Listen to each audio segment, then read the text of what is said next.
नमस्कार, स्वागत है आपका ईटी नाउ स्वदेश पर। मैं हूं आपके साथ पूजा त्रिपाठी और आप देख रहे हैं अगले हफ्ते की तैयारी। और इस शो में हम बात करेंगे कि अगले हफ्ते आपको किस तरह का कारोबार देखने को मिल सकता है, कौन कौन से स्टॉक सेक्टर एक्शन में रहेंगे। लेकिन अब देखिए, आज हम साल के आखिरी कारोबारी सत्र में हैं, इनफैक्ट कंप्लीट हो चुका है और हमने देखा कि इस पूरा साल निफ्टी ने पॉजिटिव रिटर्न ही दिया। हालांकि इस पूरे हफ्ते हमने देखा कि बाजार में काफ़ी एक दायरे में कारोबार होता हुआ दिखाई दिया। बट अब आगे के लिए क्या तैयारी करनी चाहिए? 2022 तो अब खत्म होने वाला है। 2023 में आपको किस तरह की तैयारी करनी चाहिए? बाजार के लिए कौन से सेक्टर, कौन से थीम पर आपको नजर रखनी चाहिए, इस पर हम आगे चर्चा करेंगे। लेकिन सबसे पहले नजर डाल लेते हैं बाजार के प्रदर्शन पर। और जैसा कि हम बता रहे थे कि इस पूरे हफ्ते बाजार में एक रेंज में कारोबार होता हुआ दिखाई दिया। एक्सपायरी हमने देखा 18,200 के आसपास ही देखने को मिली दिसंबर सीरीज की, और इसी लेवल के बीच 18,000 को तोड़ा नहीं और 18,200 के पार निकलने की कोशिश में लगा रहा, लेकिन वैसा भी कुछ देखने को नहीं मिला। तो 18,000 से 18,200 इस रेंज के बीच ही हमने देखा कि कारोबार होता हुआ नजर आया। बैंक निफ्टी में हालांकि एक स्ट्रेंथ दिखाई दी थी एक्सपायरी आते आते, और 43,000 का भी जो लेवल है उसको भी क्रॉस कर लिया, लेकिन फिर हफ्ते खत्म होते होते हमने देखा कि वहां पर भी वीकनेस दिखाई दी। हाँ, लेकिन इस पूरे हफ्ते हमने देखा कि सेक्टर स्पेसिफिक और स्टॉक स्पेसिफिक एक्शन काफी रहा। काफी सारे मिड कैप और हमने देखा स्मॉल कैप शेयरों में खबरों के दम पर शानदार तेजी देखने को मिली। और ये जो तेजी हमने बीच में देखी थी उसमें लार्ज कैप स्टॉक्स ने भी काफी अच्छा परफॉर्म किया। हम आगे समझेंगे कि ये पूरा साल कैसा रहा, लेकिन अब एक्सपर्ट को भी शामिल कर लेते हैं। और हमारे साथ इस वक्त मौजूद है HDFC सिक्योरिटीज के HOR Devarsh Vakil. Devarsh ji, thank you so much ET Now Swadesh को समय देने के लिए। Good afternoon. आप सबसे पहले तो आपसे जानना चाहेंगे कि इस पूरे साल अगर एक 2022 को एक रिकैप के तौर पर देखें, किस तरह का परफॉर्मेंस आपने देखा, कौन कौन से सेक्टर ने आपको निराश किया, कहां पर आपने अपरफॉर्म देखा, और 2023 के लिए भी बताइए अब कहां नजर रखनी चाहिए, कौन कौन से सेक्टर्स, कौन कौन से थीम है जो कि आपको अच्छे लग रहे हैं। धन्यवाद। तो 2022 का साल एक sector specific, stock specific movement पूरी साल रही। एक तरफ हम देख रहे हैं कि PSU बैंक्स में साल के साल 70% तक बढ़त देखने को मिली। पूरे CPSE पैक को देखें तो सरकारी कंपनियों का जो पूरा इंडेक्स है वो 23% से ज्यादा ऊपर है। मेटल स्टॉक्स में भी हमें देखा कि 22% से ऊपर की बढ़त आई है। उसके सामने जो लास्ट ईयर 2021 के जो टॉप परफॉर्मिंग सेक्टर्स थे, जो मार्केट के डार्लिंग्स थे, जैसे कि IT सेक्टर है, वहां पे हमने देखा कि 26% से भी ज्यादा का गिरावट आया। जो पिछले साल बहुत बड़े थे वो स्मॉल कैप स्टॉक्स, वो इंडेक्स इस बार 14% से ज्यादा गिरा है। निफ्टी कंज्यूमर, निफ्टी फार्मा जो लास्ट ईयर बहुत अच्छा किए थे, वो 2022 में 12 से 13% नीचे गए। तो एक सेक्टर स्पेसिफिक और स्टॉक स्पेसिफिक पूरा साल रहा।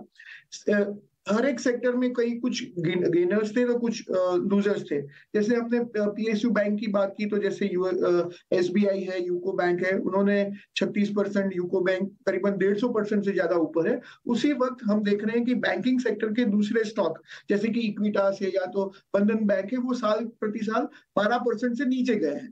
तो सीमेंट में भी देखा कि जरा सीमेंट सपोज 30% गिरा है इस बार, तो सामने अंबुजा सीमेंट 40% से ज्यादा बढ़ा है। तो वैसा एक साल रहा कि जहां पे आपने कौन सा स्टॉक चूज किया है वो बहुत इंपॉर्टेंट था। और मुझे लगता है कि 2023 भी यही रिपीट होगा। सेक्टर स्पेसिफिक बैट लेने से अच्छा बॉटम अप्स आप इंडिविजुअल कंपनी को चूज करेंगे तो आपको ज्यादा रिटर्न मिल सकता है। राइट। तो चुनिंदा स्टॉक्स में फोकस रखिए, सिलेक्टिव अप्रोच रखिए हर एक सेक्टर में, तब आप उसका फायदा आपको मिल सकता है। इसके अलावा देवर्ष जी, आपसे ये भी समझना चाहेंगे अब, क्योंकि हम जब अगले हफ्ते लौटेंगे 2023 में, जब हम एंट्री करेंगे तो एक और काफ़ी इम्पोर्टेंट इवेंट होगा बजट का, जिस पर कि हम सबकी नज़र रहेगी। और काफ़ी कुछ अनाउंसमेंट, एक्सपेक्टेशंस धीरे धीरे वहाँ से निकल कर भी आ रहे हैं। अगर बजट को ध्यान में रखें तो फिर उस थीम को ध्यान में रखते हुए कौन कौन से सेक्टर आपको अच्छे लग रहे हैं कि आज अब भी एंट्री ले लें और बजट तक उसमें बने रह सकते हैं? तो ये 2024 का जो जनरल इलेक्शन है उसके पहले का एक बजट होगा। बजट यूनियन बजट से हर एक को बहुत आशाएं रहती है। ये ऐसा बजट है कि अभी काफी जियोपॉलिटिकल अनसर्टेनिटी भी है और ग्लोबल ग्रोथ में काफी स्लोनेस आ रही है, स्लो ग्लोबल ग्रोथ है, अपनी करेंसी डेप्रिशिएट हो रही है। हमने अभी देखा था कि डेफिसिट बहुत आई थी और उसके पीछे करेंसी के ऊपर काफी दबाव है। तो ये एक तरफ चैलेंजेस है, दूसरी तरफ फिस्कल चैलेंजेस रहेंगे क्योंकि ट्विन डेफिसिट भारत का ज्यादा है। और दूसरी तरफ हम देख रहे हैं कि ये जो रिसेंटली जो टैक्स कलेक्शन आए हैं, ग्रॉस टैक्स कलेक्शन, वो काफी अच्छे हैं। तो मुझे लगता है कि ये जो ज्यादा टैक्स कलेक्शन हुआ है उसका इम्पैक्ट होगा कि जो इंफ्रास्ट्रक्चर रिलेटेड सेक्टर्स है वहां पे गवर्नमेंट अच्छा अलोकेशन करेगी। 2024 के इलेक्शन से पहले हमें लगता है कि 2023 में ऐसे अलोकेशन होंगे कि जिससे आगे जाके ग्रोथ दिखे। तो एक रोड कंस्ट्रक्शन है, एक इंफ्रास्ट्रक्चर है, ये सब सेक्टर में अगर आप बजट के पर्सपेक्टिव से अगर इन्वेस्ट करते हैं तो बजट में अगर उन सेक्टर्स में अलोकेशन ज्यादा आता है तो वहां पे एक बाइंग आएगी और आपको उस वक्त फायदा हो सकता है। ज्यादा फिस्कल रूम नहीं है, इसलिए मैं ऐसा एक्सपेक्ट नहीं कर रहा कि बड़ी कोई टैक्स में छूट आएगी या तो कोई कंपनी के टैक्स में छूट आएगी, क्योंकि गवर्नमेंट ने ऑलरेडी ये सब प्रीवियस बजट में कर दिया है।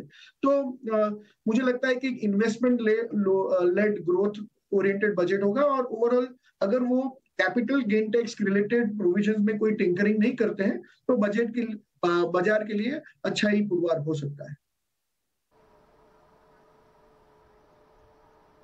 ठीक है, तो बाजार के लिए अच्छा रहेगा, इन्वेस्टमेंट और ग्रोथ लेड बजट ये रहेगा। ये उम्मीद है इस बार के बजट में हो। तो उससे जुड़े कौन कौन से सेक्टर है जिन पर आपको फोकस रखना है, ये भी अभी आपको देवर्ष जी ने बताया। लेकिन एक बार चलिए एक रिकैप ले लेते हैं। साल 2022 इक्विटी बाजार के लिए कैसा रहा, कौन कौन से सेक्टर्स ने आउट परफॉर्म किया, कहां पर निराशा हाथ लगी, ये पूरी डिटेल्स लेकर वामाक्षी हमारे साथ जुड़ चुकी है। वामाक्षी बताइए। जी बिल्कुल, अगर हम देखें तो भारतीय बाज़ार का परफॉर्मेंस काफ़ी मजबूत रहा है ये साल। ग्लोबल मार्केट्स को हमने देखा कि इंडिया ने आउट परफॉर्म किया है। अगर हम कुछ मेजर इंडाइसेस की बात करें तो निफ्टी ने स्मॉल कैप और मिड कैप दोनों ही इंडेक्स को आउट परफॉर्म किया है और निफ्टी बैंक ने, आप देख सकते हैं, निफ्टी को भी आउट परफॉर्म किया है। अगर हम सेक्टोरल इंडाइसेस पर जाते हैं तो ये साल हमने देखा कि banks, metals, FMCG, auto, energy जैसे सारे शेयरों में हमने काफ़ी अच्छी तेज़ी नज़र आई है और निफ्टी PSU बैंक खासकर इस पर फोकस करेगा। 69% की बढ़त यहाँ पे हमने देखी है और ये सारे ही सेक्टोरल इंडाइसेस को आउट परफॉर्म करता हुआ नजर आ रहा है। अगर हम देखें कुछ इंडेक्स, टॉप इंडेक्स लूजर्स, तो IT और फार्मा, यहाँ पर हमने देखा था कि कोविड के पीरियड में काफ़ी अच्छी तेज़ी देखने मिली थी, मगर ये साल हम देख रहे हैं कि निफ्टी IT में करीब 26% की गिरावट और निफ्टी फार्मा में हम देख रहे हैं कि 11% की गिरावट देखने मिली है। अब फोकस करते हैं कि निफ्टी कंपनीज में हमने कहाँ तेज़ी और गिरावट देखी है। शुरुआत करेंगे हम टॉप निफ्टी गेनर्स के साथ।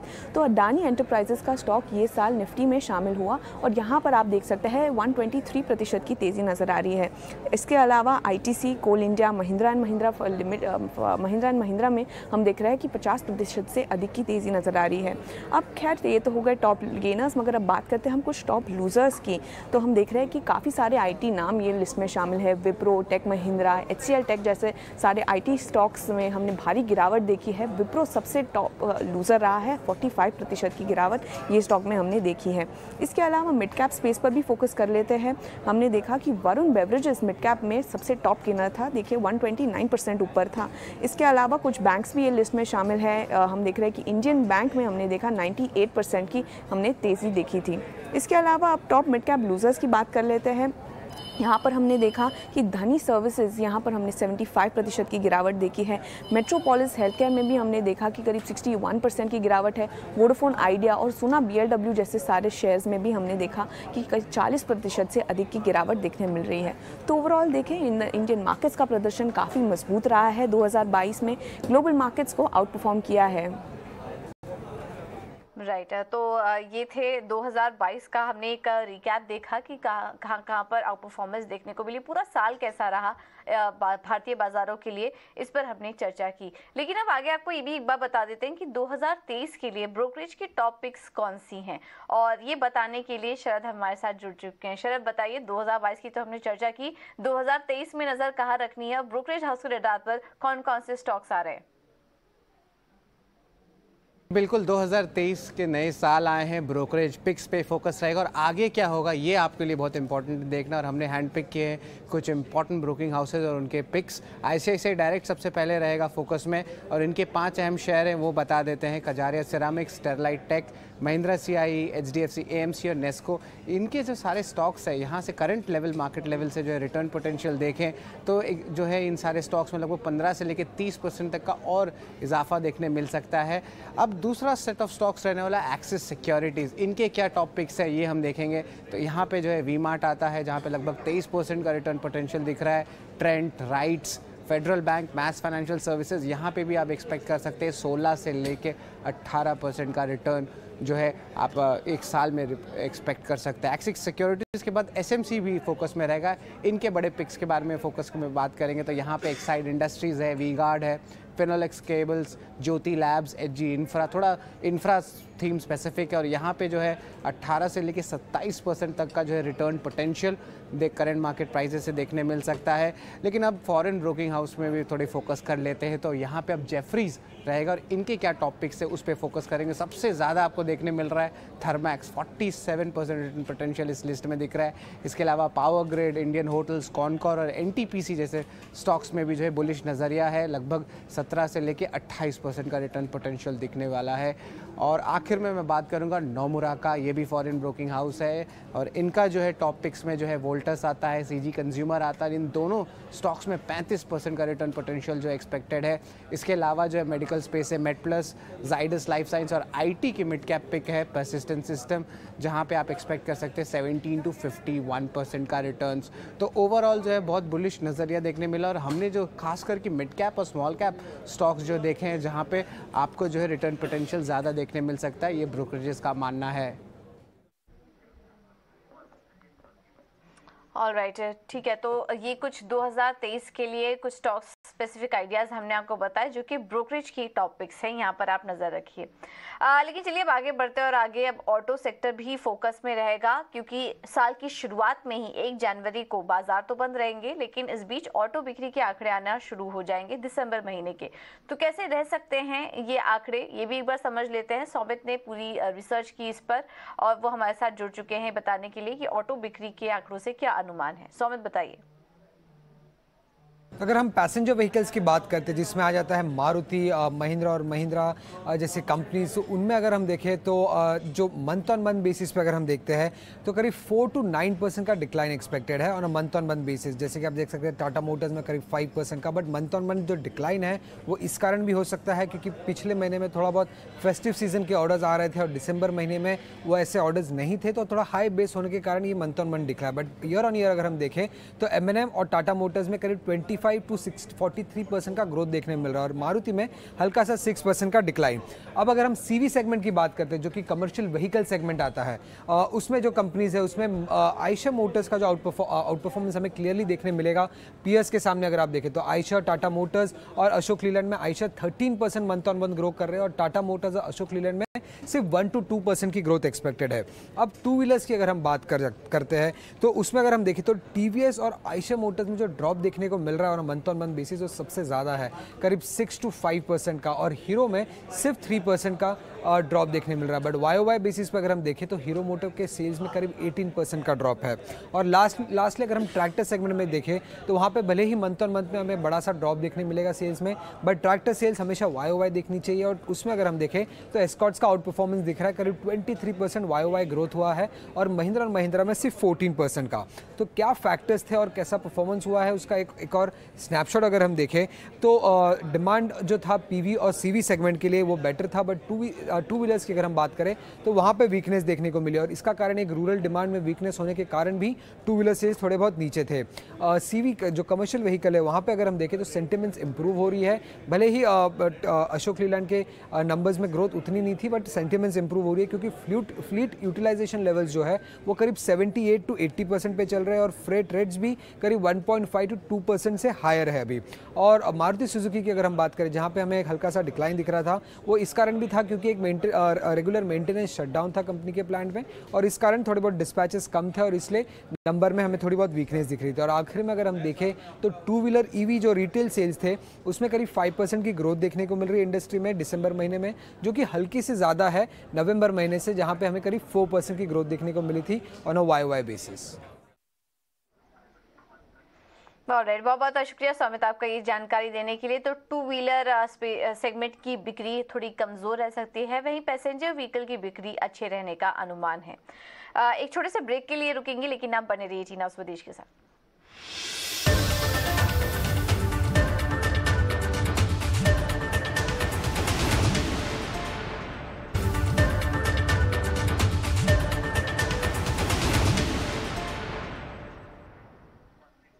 ब्रेक के बाद आपका स्वागत है और अब कुछ यहाँ पर एक्सपर्ट्स राय भी ले लेते हैं। देवर्ष जी, अब आपसे जानना चाहेंगे आपके नज़र में कौन कौन से फंडामेंटल लिहाज से वैल्यू पिक है जो कि आप हमारे दर्शकों को सुझाएंगे। जी, तो 2023 शुरू हो रहा है और 2023 के लिए हमने कुछ अच्छे इन्वेस्टमेंट के आइडियाज हमारे इन्वेस्टर्स के लिए निकाले हैं जो आपके साथ मैं शेयर करना चाहूंगा। एक इंफ्रास्ट्रक्चर की हमने बात की कि बजट में अच्छा एलोकेशन आ सकता है, तो रोड कंस्ट्रक्शन सेक्टर में एक प्लेयर है PNC इंफ्रा, वो हमने एक न्यू ईयर पिक के लिए दिया है। उनकी जो करंट ऑर्डर बुक है वो कंपनी को 2-2.5 साल का आगे का रेवेन्यू विजिबिलिटी देती है, और गवर्नमेंट का जो एग्रेसिव नेशनल हाईवे एक्सपांशन का प्लान है वो सारे रोड कंस्ट्रक्शन प्लेयर्स को बेनिफिट कर सकता है। दूसरा एक कंपनी है जैसे कि भारत फोर्ज है, हमें पता है कि डिफेंस में काफी अच्छा एलोकेशन आ सकता है, और चाइना +1 और यूरोप +1 की स्ट्रेटेजी जो काफी बाहर के प्लेयर्स अडॉप्ट कर रहे हैं, उसका फायदा फोर्जिंग बिजनेस में भारत फोर्ज को मिल सकता है। तो ये भी एक हमारा इन्वेस्टमेंट आइडियाज है। क्रूड ऑयल में काफी अच्छी गिरावट आई है, इसलिए अभी हमें लगता है कि जो मार्केटिंग कंपनीज है वो पहले लॉसेस करती थी वो धीरे धीरे रिकवर करेगी, और यहाँ पे बहुत अच्छा फंडामेंटल वैल्यूएशन के हिसाब से बहुत सस्ते दिख रहे हैं। तो हमने ऑयल मार्केटिंग कंपनी में से एक स्टॉक चुना है, इंडियन ऑयल कॉर्पोरेशन। और जैसे हमने देखा कि 2022 का जो सबसे अच्छा सेक्टर था वो था PSU बैंक, और मुझे लगता है कि ये जो बढ़त थी, ये जो अच्छी परफॉर्मेंस थी, वो अभी भी 2023 में चालू रहेगी। और सबसे दिग्गज जो PSU बैंक है SBI, हमें लगता है कि वो भी यहाँ से अच्छा परफॉर्मेंस दे सकती है। तो ये कई चुनिंदे 3-4 शेयर है जो मैं हमारे इन्वेस्टर्स को हमने रेकमेंड किया है, वो मैं आपके साथ शेयर कर रहा हूँ। बिल्कुल। तो भारत फोर्ज, IOCL और स्टेट बैंक ऑफ इंडिया, ये कुछ ऐसे स्टॉक्स हैं जो कि 2023 में काफ़ी अच्छे आकर्षक नज़र आ रहे हैं, आप यहाँ पर नज़र रख सकते हैं।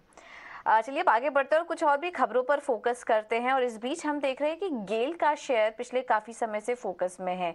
एक इंटेलिजेंस रिपोर्ट लेकर हमारे साथ सौमित जुड़ चुके हैं ये बताने के लिए कि गेल के लिए आगे आने वाले समय में क्या ट्रिगर्स हैं और क्यों ये कंपनी फोकस में है। सौमित बताइए।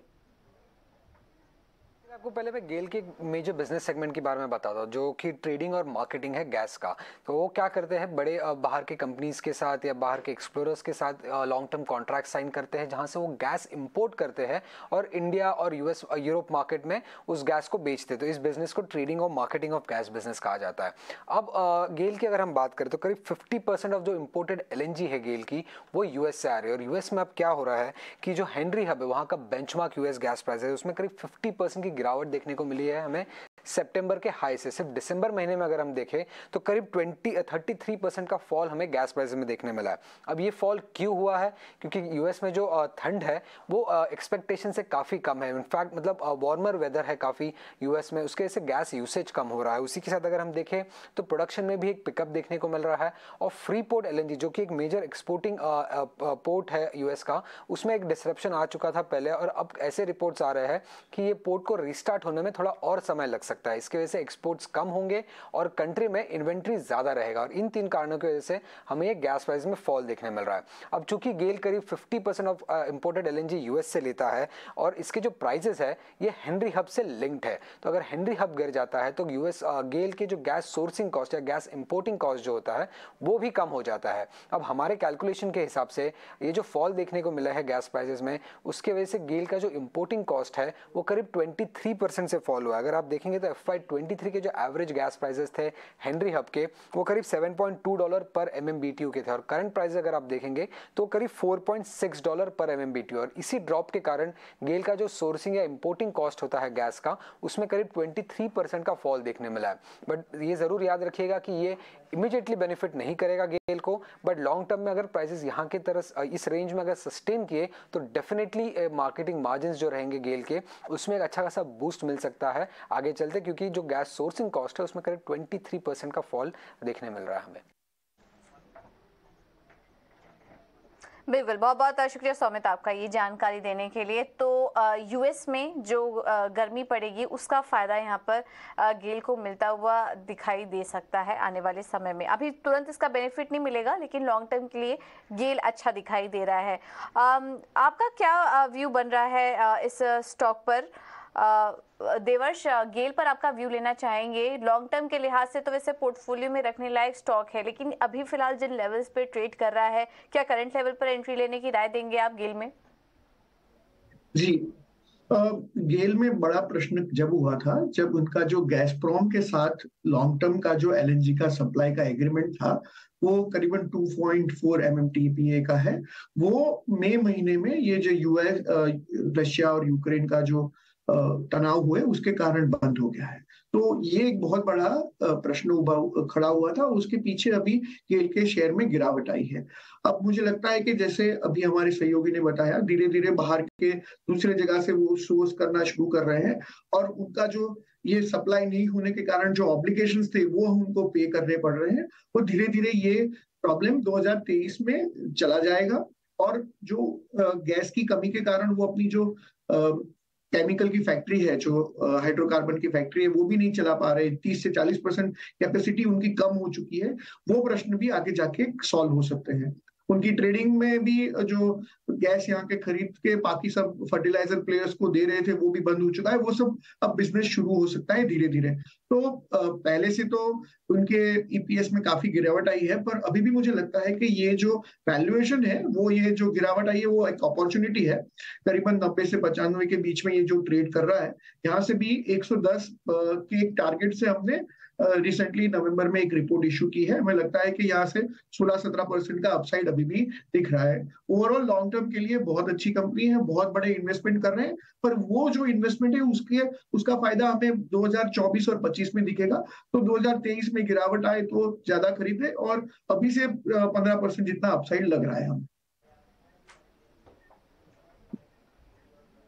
अब तो 15% का अपसाइड दिखाई दे रहा है गेल में, लेकिन फायदा जो है वो लॉन्ग टर्म में मिलना शुरू होगा। तो लॉन्ग टर्म के लिहाज से आप इसे अपने पोर्टफोलियो में शामिल कर सकते हैं। देवर्ष, बहुत बहुत धन्यवाद आपका समय देने के लिए तमाम स्टॉक्स पर, और 2023 के लिए भी अपना व्यू शेयर करने के लिए, और आने वाले साल के लिए भी आपको ढेर सारी शुभकामनाएं।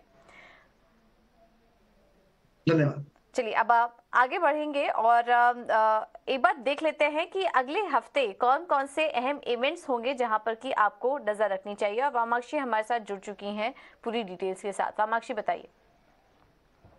जी बिल्कुल, हम देखेंगे कि साल के पहले ही दिन ऑटो बिक्री जो दिसंबर महीने में हुई थी, इसके नंबर्स आएंगे, और इसी के चलते हम देखेंगे कि उसके ठीक एक दिन बाद जब साल का पहला ट्रेडिंग सेशन होगा जनवरी 2 को, सारे ही ऑटो शेयर्स फोकस में रहेंगे।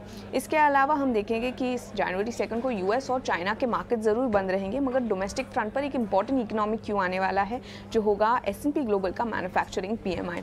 इसके अलावा उसके ठीक एक दिन बाद हमारी नज़र होगी US और UK के S&P global manufacturing PMI related data पर।